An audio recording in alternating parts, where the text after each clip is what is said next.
মধ্যপ্রাচ্যের উত্তপ্ত পরিস্থিতিতে আবারও ছড়িয়ে পড়েছে যুদ্ধের শঙ্কা। মাত্র এক রাতের ব্যবধানে ইরান ও ইসরায়েলের দীর্ঘদিনের শত্রুতা পরিণত হয়েছে সরাসরি সামরিক সংঘাতে। পারমাণবিক কর্মসূচির ছায়াযুদ্ধ, সাইবার হামলা, একে অপরের মিত্রদের উপর হামলা সহ নানা ইস্যুতে উত্তেজনার পারদ এখন চরমে। প্রশ্ন উঠেছে, যদি সত্যিকারের যুদ্ধ শুরু হয় তবে কে এগিয়ে থাকবে সামরিক শক্তিতে? দুই দেশের রয়েছে উন্নত সেনাবাহিনী, শক্তিশালী গোয়েন্দা নেটওয়ার্ক এবং কৌশলগত মিত্রতা। পরিসংখ্যান বলছে প্রযুক্তি ও আধুনিকতায় কিছুটা এগিয়ে ইসরায়েল, আর জনবল ও আঞ্চলিক ছায়াযুদ্ধে ইরান রয়েছে সুবিধাজনক অবস্থানে। ইরানের রয়েছে প্রায় 6 লাখ সক্রিয় সেনা এবং অতিরিক্ত 2,05,000 রিজার্ভ বাহিনী। অন্যদিকে ইসরায়েলের সক্রিয় সেনা সংখ্যা প্রায় 1,70,000, রিজার্ভ সহ মোট সংখ্যা প্রায় 5 লাখ। সংখ্যায় পিছিয়ে থাকলেও ইসরায়েলের সেনাবাহিনী প্রশিক্ষণ ও প্রযুক্তিগত সক্ষমতায় অনেক এগিয়ে।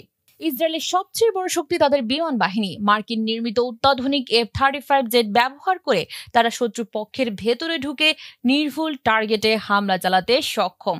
অপরদিকে ইরানের এয়ারফোর্স এখনও পুরনো সোভিয়েত ও চীনা প্রযুক্তির উপর নির্ভরশীল। তবে নিজেদের তৈরি ড্রোন ও ক্ষেপণাস্ত্র ব্যবহারের মাধ্যমে সাম্প্রতিক বছরগুলোতে তারা সক্ষমতা অনেকটাই বাড়িয়েছে। ইরানের অন্যতম বড় শক্তি তাদের ব্যালিস্টিক ক্ষেপণাস্ত্র। শাহাব ও সিজিল সিরিজের ক্ষেপণাস্ত্র দিয়ে তারা ইসরায়েলের যে কোনো শহরে হামলা চালাতে পারে।